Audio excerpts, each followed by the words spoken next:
So starting with the introduction, I'm going to introduce myself. I am Hayleigh Dansero, and I am a university student, and I'm studying cellular biology with a minor in psychology. I'm writing the MCAT this summer, and I want to go to med school. I'm applying this year, and I am a future surgeon and a big fan of Grey's Anatomy. So I want to do a podcast breaking down the medical side and the story side of Grey's Anatomy, because there's either seems to be only people breaking down the medical side or the story side. And as a fan and someone who loves science, I want to break down both sides. So I kind of drug my cousin, Shelby, and my sister, Shaela, into doing this podcast with me. And I will let Shelby introduce herself. So my name's Shelby, and I am a nursing student. I'm in my second year. So it kind of gives us a little bit of diversity in our perspective because you don't see the nursing perspective as much in Grey's Anatomy. So stay tuned for all of my notes. Yeah, and I'm Shaela. I'm a journalist and writer on the side in addition to writing for a living. So my perspective has nothing to do with medical knowledge, but more on the storytelling, character building, filmmaking aspects where my experiences lie in. So we're going to start with a synopsis.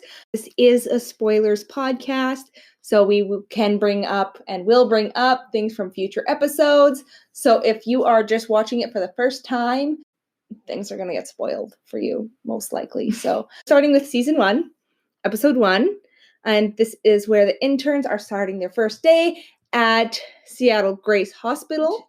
Meredith discovers that her one-night stand is her boss. He is a boss as well. There's a seizure case, and we get to kind of introduce ourselves to the characters for the first time and see their introduction into the world of surgeons. Shall we start with the first scene? We shall. Okay, Meredith and Derek wake up from their one-night stand. Kudos to Shonda Rhimes and showrunners and the writers for including the tail end or the aftermath of a sex scene. It's basically the introduction scene to your series that you're launching in 2005, which, I mean, we've come a long way in terms of sexuality on our screens since then, and is kind of a bold move. Yeah, this is where my crush on Derek Shepherd started, because he's so cute and cheeky and good looking. And I just want to say, I just saw a post on Instagram by him of his daughter, because she just graduated this year, and she is just as pretty as he is. That, cheeky smile, it gets you every time. I know. It's a little grin. I just want to point out, at the end of the scene, we see Meredith leaving her house, and that is not her house. That is not the house we see from the rest of the series. And I get it. It's because it's a pilot episode, and they filmed this separately from the rest of the season. The introduction speech in the hospital. And I know, Shelby, you have a few words on that. Yeah. Okay, so I love Weber, but this speech is not realistic at all. It is so aggressive. These are new people who are coming into the hospital for the first time.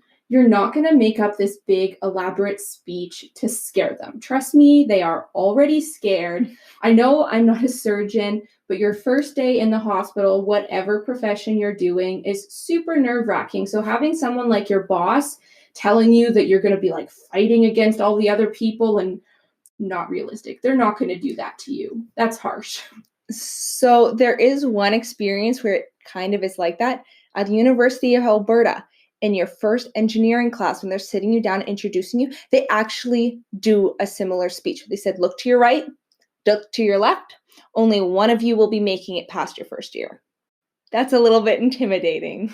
And then I just like how it's finished with, I'm screwed. Because I think we've all been there, that feeling of intimidation. You're totally out of your league. You're doing something new for the first time.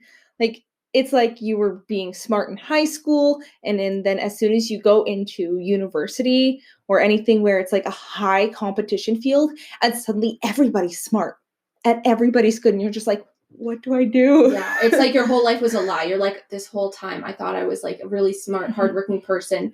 And then you get thrown into this new situation and you're just like second guessing everything that's ever happened to you. Another fun fact about the speech scene is don't be fooled, folks. Alex Karev was placed there as an afterthought.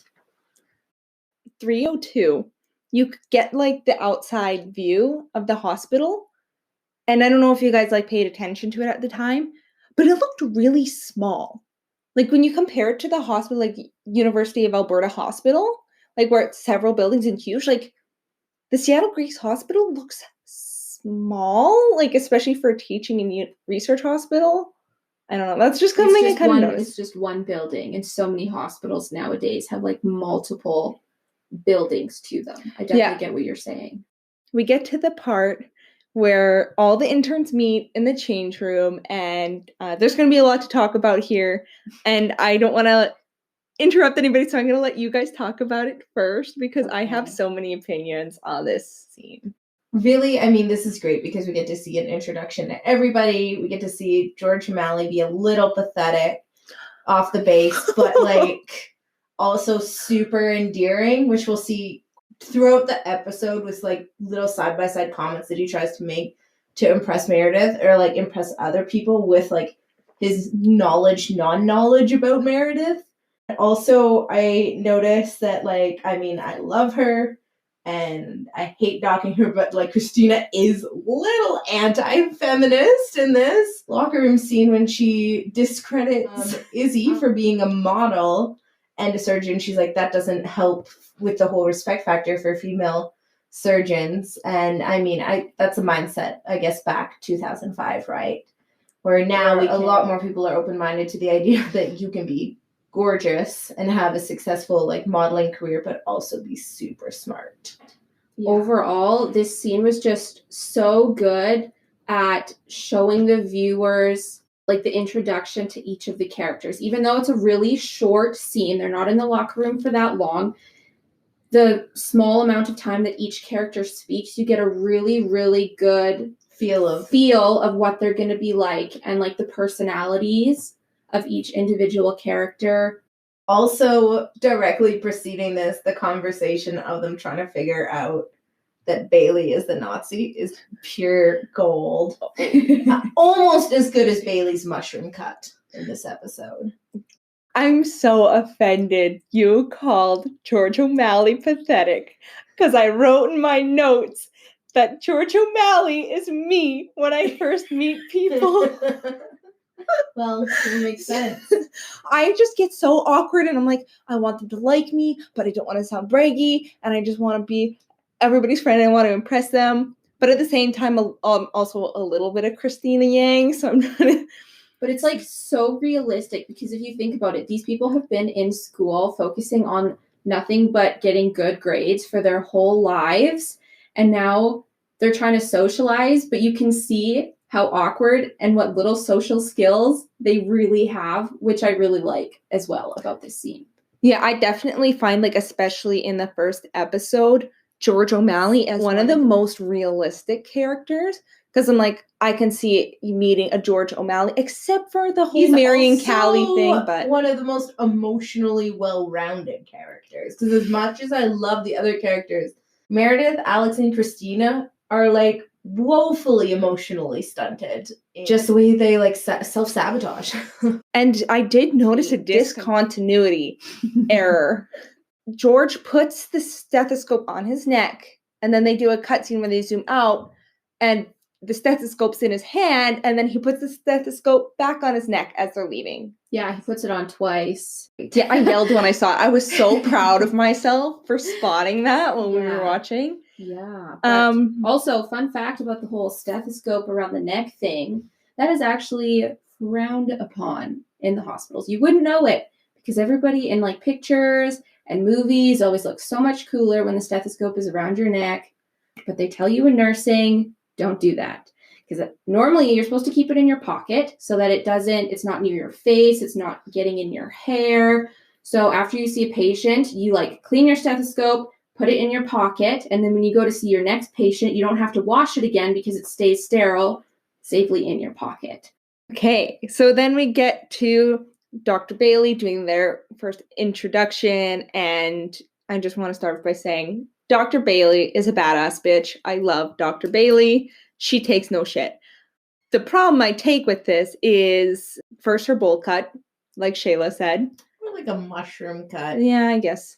And it's like, do you remember what was his name? Coconut Head from Ned's Declassified School Survival Guide? That's the haircut she had going on. And this is why I forced my sister to be on this podcast, because we needed her scathing review of characters. So the issue I take with Bailey's speech is when she says the first shift lasts 48 hours. So I know the show started in 2005, so I'm not sure what the laws were then, but that would definitely not be allowed now. So in the United States, residents are only allowed to work 80 hours a week, and first-year residents can work a maximum of 16-hour shifts. And this is because when you get more and more tired, your cognitive processes decline, and it's actually like you're working drunk. And of course, when you're operating drunk or working drunk or tired, you make too many mistakes. And so rules had to be implemented.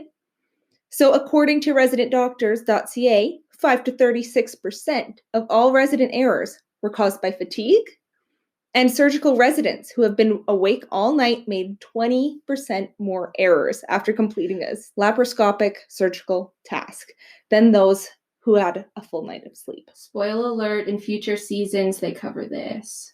Do they actually? Yeah. Oh, yeah, when they change the rules. They do. With the when they get the electronic charting, they have to chart how many hours they get.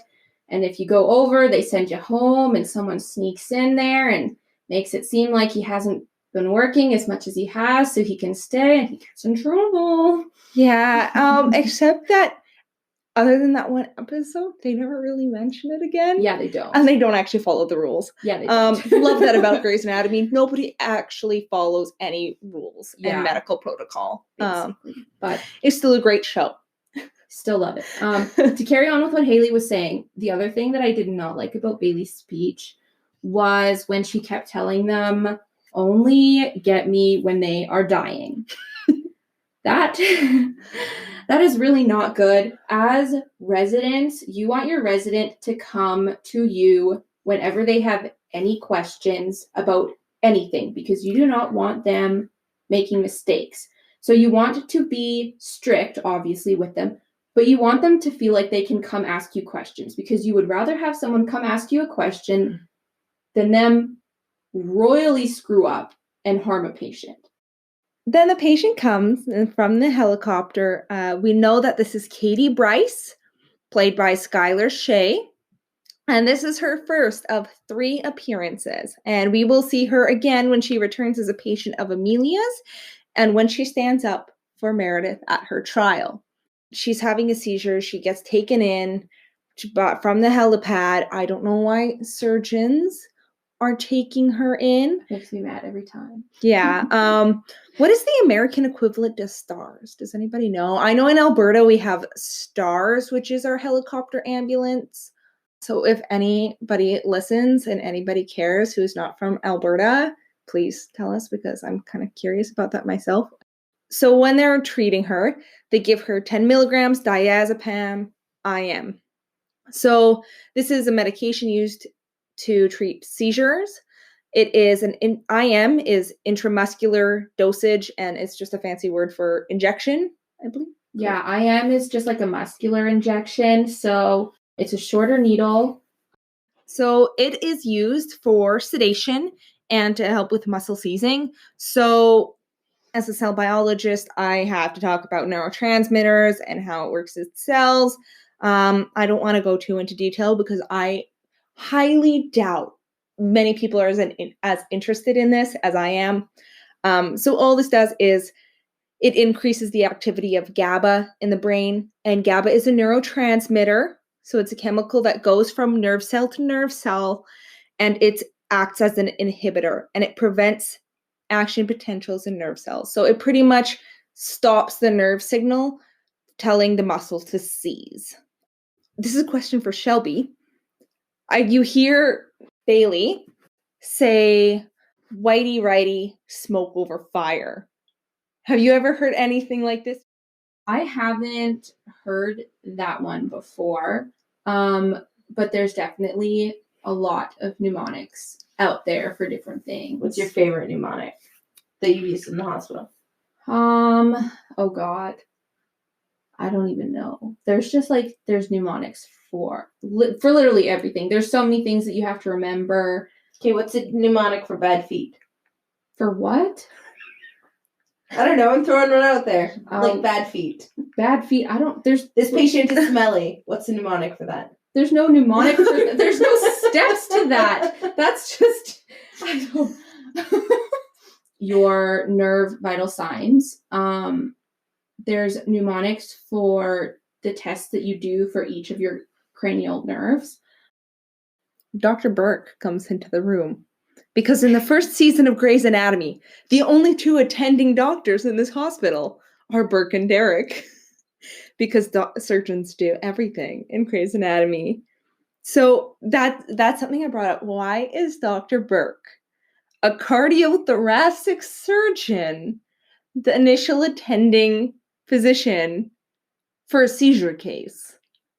So, I mean, it's Grey's Anatomy. I think that's kind of like an explanation in itself. But in this case, would it not be neurology or internal medicine who would be responsible for that? Yeah, basically, it would not be a surgeon.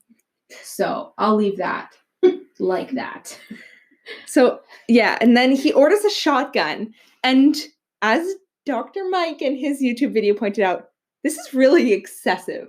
And it's not called a shotgun. That is not a term that is used. When Burke says shotgun, he lists off so many different tests that they want to do on this patient so they can get like a baseline understanding of what is going on with her medical condition. But you don't just like do every kind of test that you can for each patient because super expensive. Could you imagine if you were a patient in the US who had to pay to get like 6 different scans and tests and kinds of things done when one would have been sufficient to diagnose a problem? Like waste of money, waste of resources, waste of everything, and we'll see happen redundant a lot during Grey's. So, especially during the episode where Izzy Stevens trying to find her golden goose mystery. And it's also because in some places, they don't have a solid medical history on patients. I know in Alberta, we have a system called Netcare, and passwords for it, your password change, you have a little clicker, and it changes every 5 minutes, a new password. It's highly guarded, highly protected. Only physicians and specific medical personnel can access these medical records, but everyone in Alberta has an online medical record accessible through Netcare. When I was working as a medical office assistant, the nurse showed me how it works, and I got to see my x-ray of my broken collarbone from when I was 12. So it's just, I think it would be a lot more efficient if more places took up this practice, because in an emergency situation, you don't always have time to get a complete medical history, and medical history is a large part of patient care. So imagine being Izzy Stevens on your first day as a surgeon, and you have to do rectal exams all day. And I just want to point out 2 fingers. Yeah, that is not that. That is not a thing. When people get rectal exams, they do it's not going to be a surgeon doing the rectal exam. Basically, everything in Grey's Anatomy, I'll just say it right now so we're not repeating this every 5 minutes. The surgeons don't do 95% of the things that they're doing. But 2 fingers, definitely not going to happen. I would not want to be those 17 patients that she sees on those first 7 hours of her 48-hour shift. And then when Christina Yang goes to bug Miranda Bailey when she's in the operating room, and the look Miranda Bailey gives her, I like just that deadpan, like, are you fucking kidding me? Look, I swear I can relate to this so much. But I've definitely had that feeling where Miranda Bailey, you can see it on her face, where it's kind of a blank canvas, but behind her eyes is saying, I want to murder you right now because you're annoying the shit out of me. Yeah, this is where like Christina's try-hard status, I mean, which she succeeds at epically, but still like really comes into play that she'll she isn't afraid to like ask for things if she wants it or push her way into things if she wants it. Okay, so the next scene that we cut to is Meredith wandering around trying to take Katie to the CT. And let me just start by saying Meredith Grey is a surgical resident, not a porter. Okay, porters transport people places. And plus, can I just say, like, if you have a specialty in a hospital, you're probably going to know your area of the hospital better. Of course, you're going to get lost in a totally different section of the hospital on your first day. Also, who keeps the CT in the basement? The only thing in the basement is the morgue. So why she's even in the basement lost, beyond me. So the scene after that, it cuts to O'Malley. O'Malley has to start an IV for his patient, and he can't get it, which is realistic because as a surgical resident, they don't do a lot of IVs. Normally, it's the nurse who does starting of the IVs. I have a comment, and it may be an unpopular opinion, but Preston Burke sucks. Yeah, he's a dick. He is not a good teacher. He is discouraging and mean for no reason. What he should have been doing is standing beside O'Malley and helping him through it, not be discouraging and condescending. And if this was me in one of my labs and my supervisor was doing this to me, if I made a mistake, I would go home and cry. Like the fact that he picked genuinely probably the least prepared person, like, and he knew it, and he was doing it to prove a point. He didn't think George O'Malley was the gold star of the class. He was doing it to be a dick and to prove a point that he had power and he could hold it over his interns. So next scene, we pan over to the cafeteria, and the interns are all sitting there eating their lunch. They're 7 hours into their 48-hour shift, and they're talking about their patients. And this is where we start seeing lots of HIPAA violations because Meredith Grey says Katie's name as they're eating lunch at the table, which is a big no-go for HIPAA. So HIPAA is basically all of the rules and regulations about patient confidentiality. So you're not allowed to give any information at all about anyone to anyone. And Grey's Anatomy is so bad for this. And so, like, every episode, it happens multiple times. So fast forward, so we don't have to come back to this. It happens in elevator scene. It happens in, everywhere. Everywhere is HIPAA violation. Everywhere. So then we get, is this the cut scene where the parents come in and they talk to Meredith? And in passing, we see Dr. Burke talking to Dr. Bailey, which is kind of what Shay's tirade was about, talking about how all of Burke's chosen students really suffer when they get the first surgery, and Burke is like, that's the point. Long story short, he's an ass. Then we get to Katie's parents talking to Meredith Grey, and I kind of feel sympathy for Meredith Grey because it's kind of a situation where you're like, what can I tell them? What can't I tell them? Where's my boundaries? Where's my supervisor? I'm a doctor. I'm not her doctor. Let me find you more information, because I feel like that's probably a common thing, because you're like, I don't know how much to tell them, especially in your first day. I mean, and that's all she had to tell them. I'm not saying she had to have all the answers. I'm just saying she could have put on like a little bit more of a brave face, considering the hospital is like her second home since she was a child. And then like gone and gotten those answers, because that's all you got to do is like, I mean, I lifeguarded for years, and how many times where I really didn't know an answer for something about the current state of the pool chemistry or something, and all I did was like, you know what, I'm not sure, we're working on it right now, but I'll get back to you. And then I just like radioed and asked my supervisor. Like, yeah, it's all about, like, especially, like, there's so many professions like this, but medical professionals, especially, you just got to have a good poker face. You're always going to be thrown into situations where you don't know the answer right away because you're never going to know everything. You're always going to have to go look up information, whatever it is. We'll see this later when Dr. Shepard talks to the parents, but I don't want to skip to that yet because as of right now, we get to meet Derek Shepard once again when Meredith goes to ask Bailey about the patient, and Bailey says, "That's the new attending's patient now. Derek Shepard, he's right over there." And you just see the look on Meredith's face and her face drop as she realizes who the new attending is, as it was her one night stand. And the double take by Derek is also cute. Totally inappropriate relationship, but it still makes my heart melt because Meredith. When you see Meredith come in the room, there's something I noticed. The cameraman's reflection in the glass when she enters the room, and I look for it, I'm like, oh, it's quite obvious. You can clearly see the cameraman in the glass reflection in this scene. I would not have noticed that. If it wasn't pointed out to me, I wouldn't have noticed this. It wasn't as obvious as the George O'Malley thing.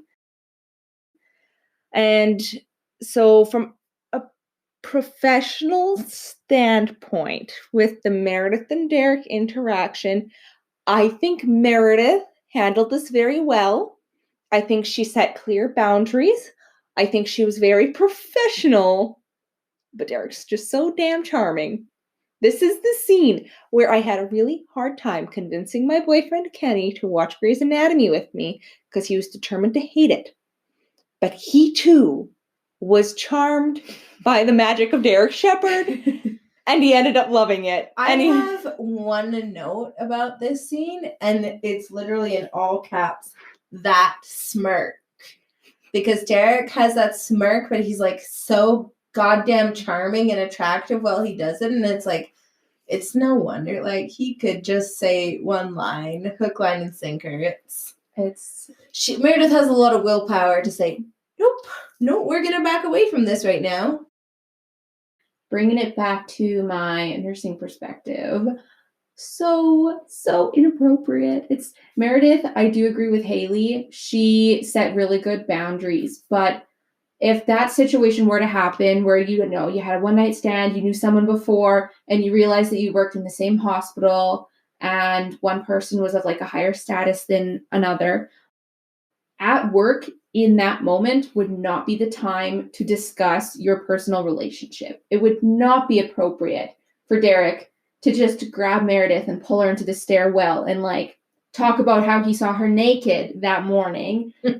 They should have just poker face, pretended they didn't see each other, get through that shift, and then discuss it, whatever, their own time afterwards and come up with a solution. The whole stairwell thing, while adorable and necessary for the sake of the show, not realistic at all.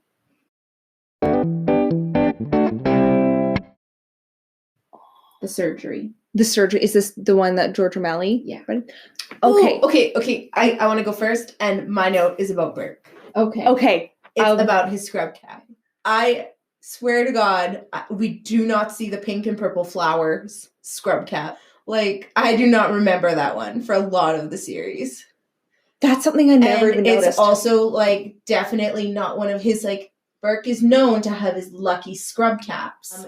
That's not one of his lucky scrub caps, and I just wanted to point out that I've never seen that scrub cap. Also, Grey's Anatomy putting a lot of men in pink this episode because Richard Webber was wearing a, like, bright salmon dress shirt. That is something I didn't notice. That is good attention to detail. I was too focused on the sexual harassment aspect. Pull your balls out of your back pocket? That is sexual harassment. That is, like, so aggressive. That is so terrible. And then he didn't provide good guidance, and just Dr. Burke is a terrible teacher. he may be a good surgeon, but he's a terrible teacher, and he should not be working at a teaching hospital if he's going to treat his students like crap. Yeah, like you honestly do learn from mistakes. So it's really good to put people in situations where they're learning as they go, because they'll honestly remember things better. But don't make a teaching moment out of a situation where a patient could possibly be harmed. And again, this happens in many surgeries throughout Grey's Anatomy. Yes, and there's one more thing about the show that confuses me greatly, because just the amount of inexperience that the interns have, because they should have been in a hospital setting before. If they are in medical school, they should have done surgical rotations, because the way that medical school works is the first 2 years are primarily classroom learning, and the second 2 years are primarily on the job, hands-on learning, where you're doing your different rotations in different doctor specialties to figure out which one you want to go into and do your residency in. So these are surgical interns. They would have done surgical rotations. So O'Malley would have known to press harder with the scalpel because the skin is tougher than it looks. And they would have done, like earlier, an IV. They would have done these basic things and basic patient care previous to their internship. So it's just the show making it seem like this is the first time they were in a hospital. And even with the intro speech, where he's like, yesterday you were being taught by doctors, now you are the doctors.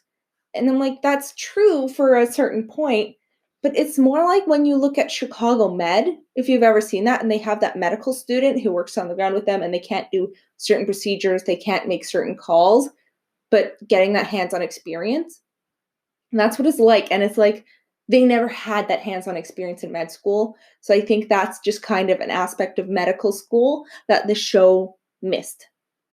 Maybe it was just a writing choice made by Shonda Rhimes to kind of introduce the watchers into the show and into the medical community with the interns. Or even, and just kind of as a writing ploy, because I personally don't think it would be as interesting if the interns weren't bumbling and not knowing what to do. And this is true. And it's really good for the character development as well, because this is such a long series. Having them start out knowing nothing, it really does help show the progression of everything that they learn. Sidebar, I don't know if it's the scene, but I did note that Christina Yang's hair looks really good this episode, how they styled it. Also how they did her makeup, and that they did Katherine Heigl's makeup, like, did her dirty this episode, because she didn't look that great. Like, they made her out to be the hot model, but, like, I thought Christina's makeup and hair styling outdid her this episode. It was spot on. So... Well, that's actually how Katherine Heigl showed up to her interview, because she wanted to show, she's like, hey, I want to look like I'm actually like a doctor who's been working 48 hours. So she showed up to the audition, no makeup, her hair up in a bun, and those glasses on, those ugly Mike Wazowski glasses that she's got on her face. She showed up like that to her interview. So they didn't really do her makeup. I just thought that Christina Yang looked fine, and like she looked like the model this episode. And then the interns are hanging out in their hallway that they like to go to. I feel so bad for George. He's like, they're calling me 007. They're like, they're not calling you 007. And I just had to laugh when they're joking and bantering there. When Christina said that said the geriatrics joke, when they said people who work in geriatrics are weirdos who live in their mom's basement and never have sex, because I thought of Shelby working in the old folks' home with that joke. You're so terrible. That's not funny. Do you live in your mom's basement? Shut up. And work with old people? Stop it.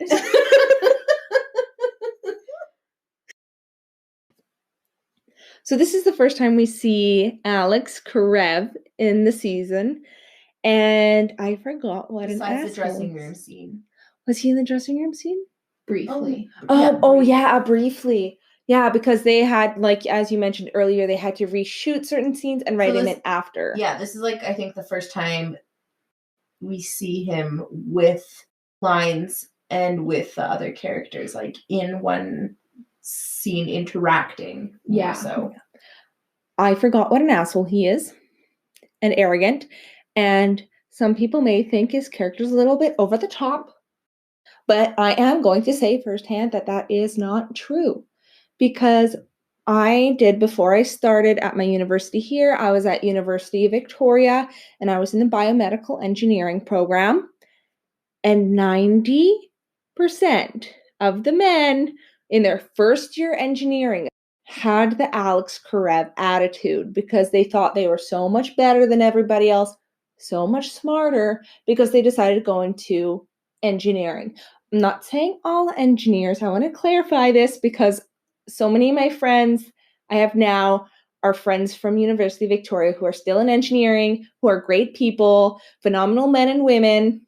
But there was a large chunk of the people who were Alex Karevs, and I had to stop myself from decking one of them in the middle of the engineering building at 3 a.m. while building a robot. I've met too many Alex Karevs where they just think that they're better than anybody else, even people with more experience, such as this nurse who probably has 30 more years of hands-on experience than him. I'm sure I've never worked in the medical field, but if I had to assume the number one rule in a hospital, it would be don't piss off the nurses because they're like the backbone that will do stuff for you. And we will see this later on with Mark Sloan. In the real world, the doctors and the surgeons are not in charge of the nurses. They all work together. Not one is more important than another. They all have different jobs. They all have different roles, and they work together as colleagues. The doctors and the surgeons are not the nurses' bosses. Just to clarify, they are colleagues. Side note, before we jump right away to Meredith with Katie, right at the end of that scene, George O'Malley pops up, does a little pathetic, I'm friends with her, you know? And like Alex is like, just shut the fuck up, nobody cares. It's really endearing, but like, oh, George, that's like the same as like a 2-year-old coming up to you or like a 5-year-old and being like, I can throw a ball really hard, you know? And you're like, uh-huh. I think it was George trying to make friends with these guys who were like all into Alex or all into Meredith. And he just wanted to seem cool and be like the cool guy for once and like try and make some friends. And it just did not work out. I still love George, though. Oh, yeah. He's still Love my George. favorite. Who doesn't? He is so George? freaking endearing, and that's why whenever you hear a person watching Grey's Anatomy for the first time and they're like, my favorite is George O'Malley, and you just kind of go, and I sorry to hear that. So now we're going to move on to Katie's seizure. And I love watching this with Shelby where she'd pause in every medical scene and she'd mutter angry to herself and write her notes. That's not how it's done. I make those noises only occasionally. Okay. Oh yeah, especially when Meredith pulled out the paddles. I thought Shelby was going to flip the couch. Okay, so number 1, load her with phenobarbital. That is not a unit of measurement. Load her is not a unit of measurement. You could kill somebody. That's no. Load her up, boys. No. Also, Katie has had numerous seizures before. So, in a hospital, when someone has had seizures before, they're going to be on a seizure protocol, which means that the bed that they're laying on is going to have padding on the rails. Nothing is going to be within arm's reach of Katie. She's not going to have a bunch of extra things attached to her because they're going to be expecting that she's going to be seizing again. Also, they're trying to like pump her full of meds and like hold her down while she's seizing. You don't do that. When someone is seizing, it is so aggressive, and that poor patient has like no control of their motor function and their movements. You just take a step back and you wait for the seizure to stop. Even lifeguards, like, that's something we're trained to do. You don't touch, you make sure they're in like a safe zone. If you can, maybe put padding under their head. But like, other than that, you just let them seize. Don't try to pin down a seizing individual. No, never. Or shove your wallet in their mouth. Don't pull a Michael Scott. I did make a catch in this scene, or at least I think it's a catch, at 21:01. I think that's Burke in the background. Could be. Boki's like the longest running character, save for Meredith Grey in this. Because she is actually in real life a nurse. She's not she's actually I think it's a surgical nurse. Yeah. Scrub nurse. Okay, back to Katie. Code blue. Code blue. They're all screaming, Meredith, what do we do? Meredith, what do we do? You've all taken basic first aid training. You should all know. You start CPR. What is all this? Everything else? No. CPR, please. Please. It gets me, okay? The paddles. What about the paddles? Who uses paddles? No one. That is not a thing. Also, there is specific people who are trained. There's a special team that will come up to that patient, and they are specifically trained to deal with code blue situations. So before that team gets there, you do CPR, because that is the most important thing to do. Side note, when you're doing CPR on hospital beds, they have a mattress on the bed, so they're really squishy. So CPR is not as good as if you were doing it on a hard surface. So either the foot of the bed or the head of the bed actually detaches from the gurney part. Put it underneath of them when you do chest compressions, because then there's like a hard surface under the patient. So the compressions are better. There's no the paddles rubbing them together with the gel and then shocking the patient. No, it's like little stickers that you stick on them. It's stickers. It's so like an AED. An AED, for those who don't know, is like an automated external defibrillator. Most of them are kept on a wall by a fire extinguisher, and are the ones in buildings, at least like public spaces like rec centers, are dummy proof. You can turn that thing on and it'll walk you through it. One other thing to add to this terrible code blue situation. I don't know how she didn't die. First of all, that was really pathetic. Compressions. Meredith at one point like sticks one arm kind of on the patient and is like, no. But when you're shocking, you yell clear. And Meredith Grey did not say that. So if anybody was touching the patient when the defibrillator goes off, they would also be shocked. Basically what a defibrillator does is it stops your heart when it's doing funky things like not beating properly. And it'll stop your heart so that your heart can start beating on its own properly again. So if your heart is beating normally and you get shocked, basically it just stops your heart, which is not good, which is why you yell clear. So the next scene we have Izzy Stevens standing at the end of a dark hallway with Miranda Bailey sleeping on a gurney, and Izzy is scared because she has to wake up Miranda, who does not want to be woken up because she's sleeping. You would never see anybody sleeping on a gurney in the middle of a hallway in a hospital. Super inappropriate. I'll just leave it as that. Izzy needs help with a central line because she's never done one before. Just everything about that is so wrong. Central lines are done primarily by nurses. Also, Izzy Stevens is a surgical resident, which means she would have learned central lines in med school. So she definitely would have done one before, but she might not have done one for a really long time, which is fair because people who primarily do surgeries are not going to be doing all of these other skills that people who like nurses can do.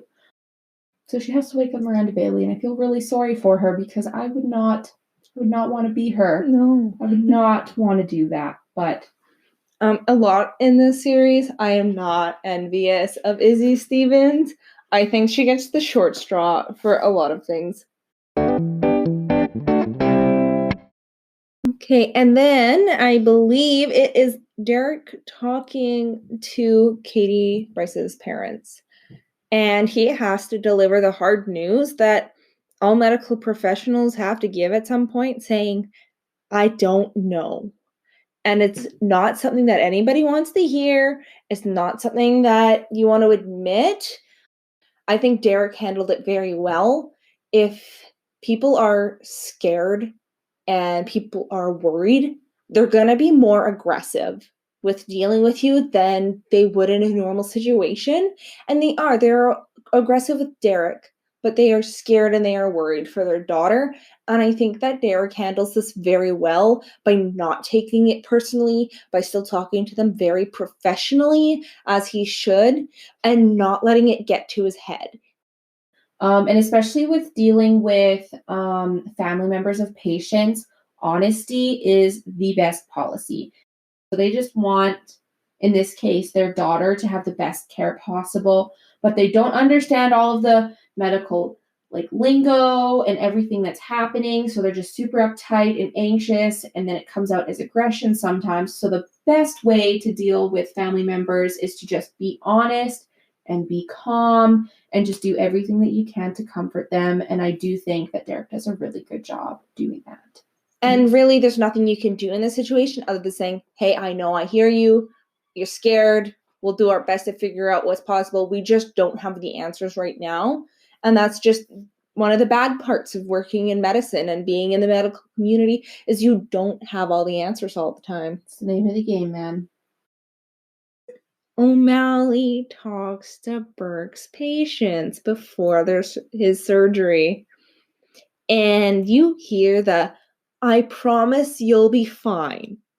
In any show or movie, as soon as you hear someone promising it will be fine, it will not be fine. You cannot say that to a patient because there's always the chance that it will not be fine, as we will see. It's not good. It's like one of the first things they teach you when you're dealing with patients is never make promises that you can't keep. Shit happens. You never know what is going to happen to those patients. So you can't make promises, because if something goes wrong and you've promised a patient that nothing bad is going to happen to them, the patient or their family is going to sue your ass. And in the United States, they like to sue. I think I need to check this up. I'm not sure if doctors in Canada need to have insurance for when they get sued, but I know it's a big thing in the United States where doctors have to pay a ridiculous amount of money per year to act as insurance for legal fees. And then we get to Derek dramatically asking for the intern's help. I'm just going to say it. HIPAA. That's it. Moving on. Meredith and Christina team up, and this is the first we really get of the dynamic duo, the Twisted Sisters, and I'm just watching their scenes together just make me so happy because I want a friendship like Christina and Meredith. And we don't get too much of it in the first episode, but their conversation in the library is golden. We are going to the elevator after they have their nice chat in the library. The elevator scene is where my favorite line of the episode comes in, because this is where Meredith tells Derek Katie she performs in pageants. And Derek says, I know that, but we have to save her life anyways.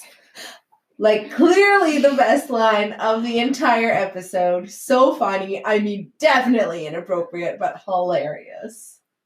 I love the wittiness of Derek Shepherd. He is so freaking charming. Yeah, it's really great. Also, again, just one word, then we're moving on. HIPAA. And I kind of feel bad for the people in the elevator. Like, can you imagine? You're just like, I just want to go to the second floor. Can I close these goddamn elevator doors already? Like, I love looking at the faces of the people in the background, and they just look done. They were so done with this. Derek makes the choice to have Meredith scrub in on the surgery, and Meredith doesn't say anything. So I'm curious, what would you guys have done if you made a promise to someone, say, hey, I'll work with you. I don't want this. You can have it. And then when it gets awarded to someone else, you don't say any. What would you do? I'd probably quip in and be like, oh, hey, like, I think this person should do it. But I wouldn't, like, fight that hard.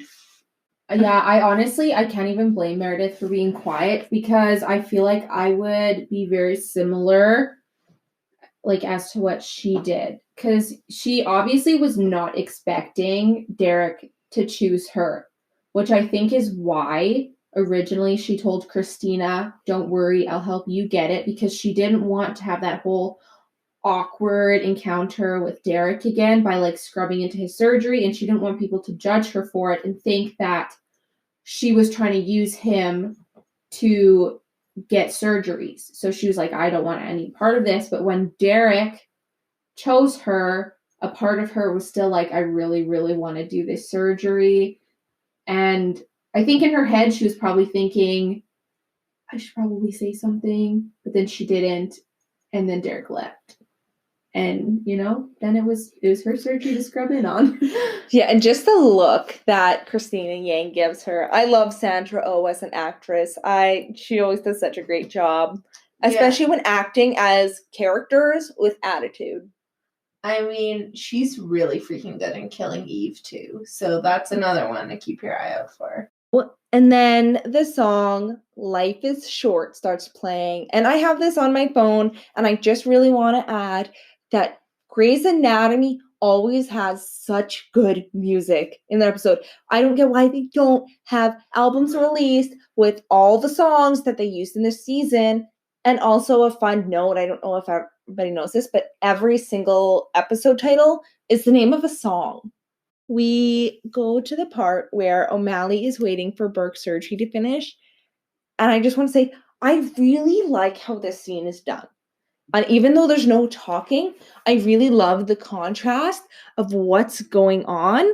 And there's kind of the upbeat music. And O'Malley's sitting there drinking his juice box, completely oblivious.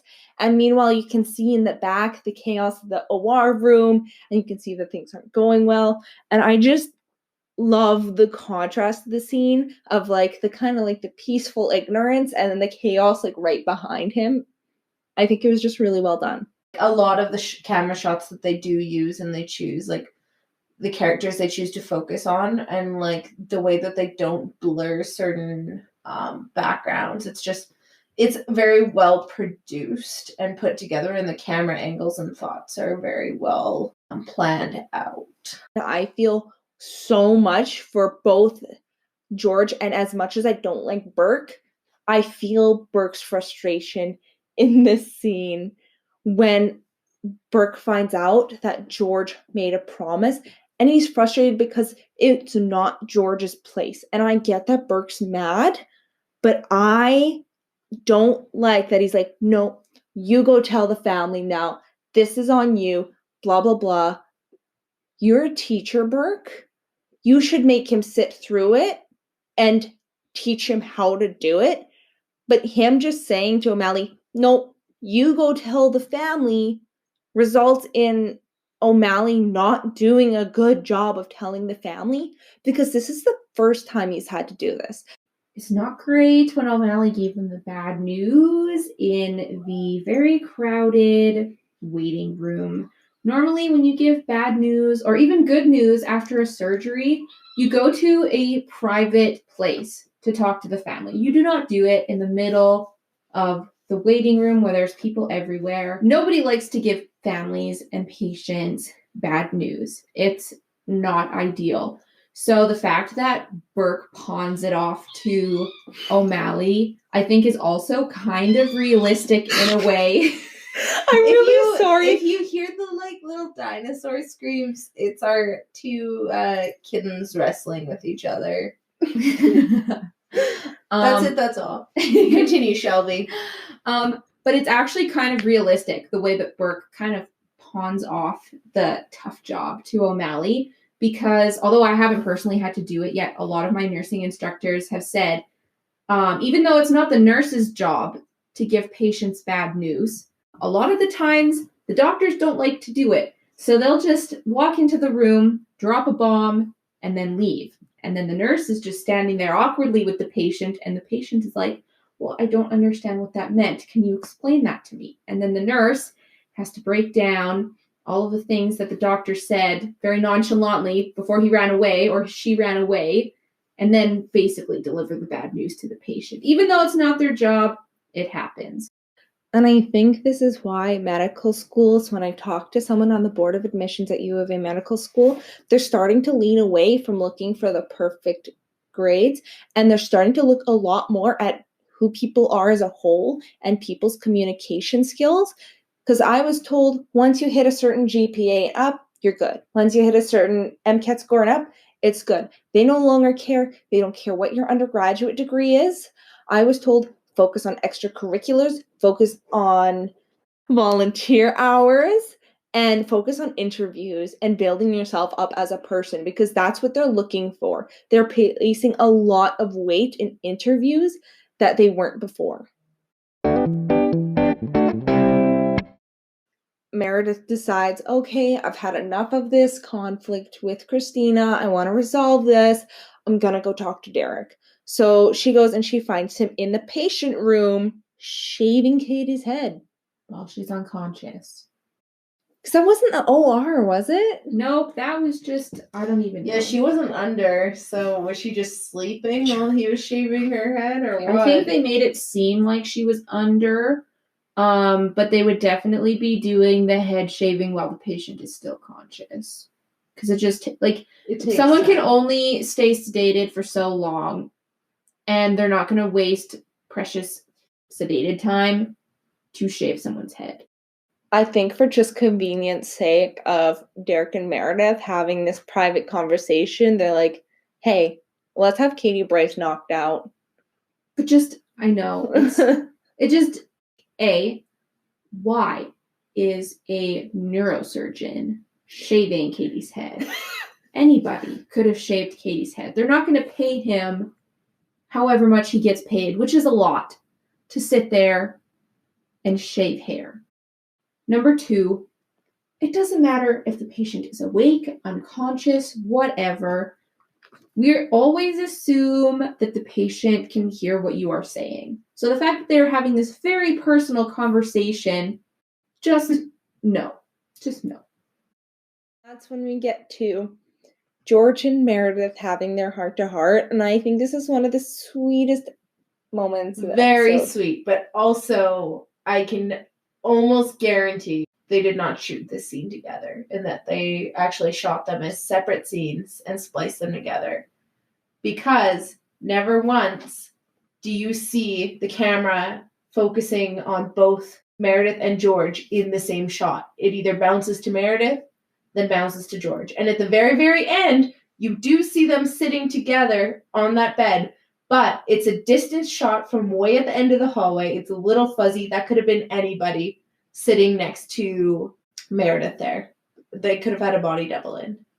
I do like the topic of their conversation, because I do hear frequently, don't go into medicine if you're only in it for the money. Only go into medicine if you can't imagine yourself doing anything else, because there's so many professions that you can make really good money in that don't take your entire young adult life of training. So I really like that they threw this in. The 5 W's. Alex thought he was such a hot shot, but Weber's like, nah, dude, you're a fuck up. And then he's like, can anybody brighter than this dumbass here tell me what's going on? And Meredith's like, the 5 W's. And Alex looks ticked off because the hottie who he dissed earlier. He called her a nurse, by the way. Yeah. So also that's Eye like roll. super sexist because he thinks that like a hotshot doctor can't be female, but not that there's anything knocking down to a nurse. So I'm like, that's double points against you, pal. Yeah, and just to like go in depth a little bit more. So when Weber asks Meredith what she thinks the problem with Alex's patient is, originally she said that Alex thought it was the wind, which is most common, Yeah, but she thought it thinks was it's walking, which means pulmonary embolism. And Weber asks Meredith what, course of treatment would be for a PE. And Meredith literally lists off all of the possible ways that you could treat a pulmonary embolism, or PE, as I called it before. And one of the things that she talked about is heparin. And heparin is an anticoagulant. And just to specify, they do not dissolve a pre-existing clot. All heparin does is it stops the clot from getting bigger and it stops other clots from forming. In addition, a pulmonary embolism is a very, very noticeable, very severe thing. So the fact that Alex Karev did not know that his patient had a pulmonary embolism, which is very serious and life-threatening, is terrible. It's really terrible. Basically, a pulmonary embolism is when you have a clot that forms in another part of your body and it's moving, it like breaks free and it's moving through your bloodstream and then it gets caught in your lungs and you can no longer breathe because this clot is blocking just the flow of gas exchange in your lungs. So you're not breathing, you're going to be gasping, you're going to be turning blue. It's going to look like you have no oxygen coming into your body, complete cyanosis, very noticeable. So the fact that he did not know that it was a pulmonary embolism is very concerning to me. Yeah, my only comment about this scene is Dr. Weber saying, "Welcome to the game." Is super cheesy, but I love it. I love it.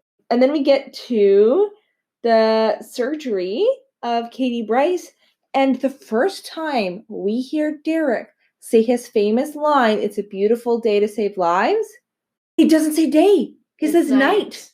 He says, "It's a beautiful night to save lives." Watching the surgery, this is kind of a personal moment for me. When you see the microscope in front of Derek, this is why I am interested in neurosurgery more than other forms of surgery. It is actually really fun being able to dissect very small things and do those like really precise things under the microscope is so interesting and fun and fascinating to me. So that is why I want to be a surgeon.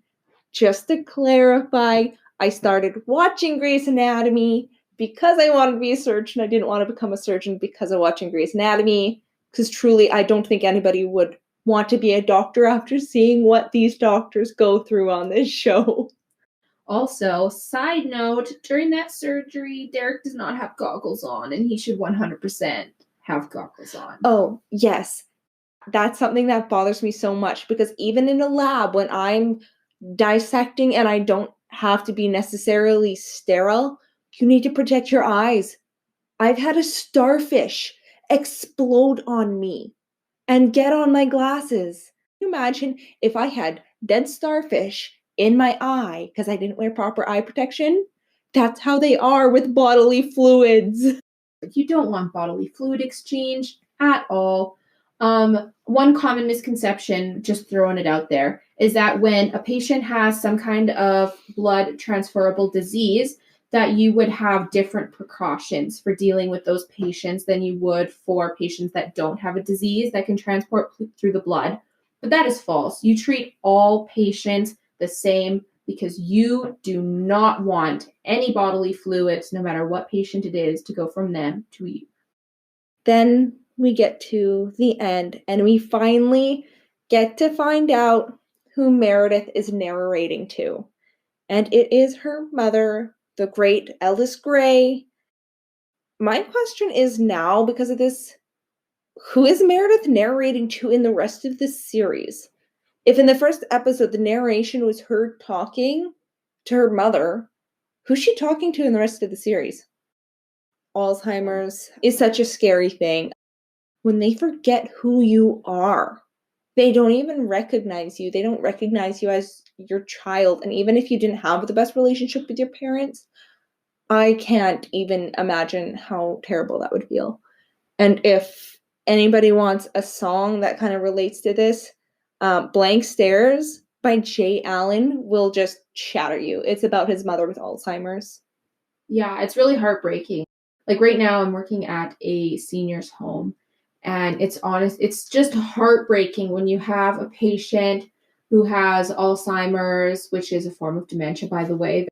It's just so heartbreaking when you see this interaction between a patient and their family, and the patient is scared and they don't know what's happening because they don't remember anything, and they know that they should remember someone, but they don't.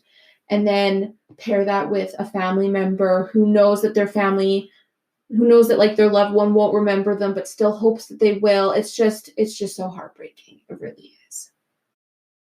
Shane, do you have any final thoughts on the episode? Overall, I mean, really good episode, well put together, great plot lines, pushing the envelope on some stuff, I guess, for 2005.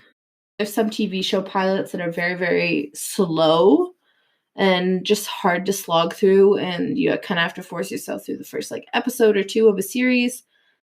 And I don't think Grey's Anatomy is that way. I think right away you're pretty captivated and the whole episode holds your attention all the way through. Yeah, I agree. It's really good. A lot of pilot episodes, because they're trying to get through so much introduction, and they're trying to introduce all of the characters and just like introduce the plot line. They're really, really dry, but Shonda Rhimes does a really good job of diving right into it. Yeah, you get drawn in emotionally to these characters because each of them are so distinct, and she's somehow able to do this with such minimal screen time. I think it was a great pilot episode. I love this show. I love this episode. Yeah, and I mean, we did a really long, really in-depth, thorough synopsis. There's a lot of specific things that happen in many, many episodes. So we kind of broke down every single one of those in this first one. And you all know that a lot of these things carry on. This is like your glossary of episodes. Basically. Yeah, pretty much. And this episode was a lot more medical heavy than a lot of the future episodes would be, because we haven't gotten into a lot of the complex character dynamics yet. We just kind of got our first brush of interaction between Meredith and Derek, Meredith and Christina, and how much of an ass Burke is. So we're going to be doing a lot more character deep diving later on. This is more just an introduction of our characters that we didn't get into yet. So give us a chance. Don't judge us too hard by our first episode. Thanks for listening. Thanks for listening. Listen to us next time, because I want you to pick me, choose me, podcast me, because it's a beautiful day to podcast.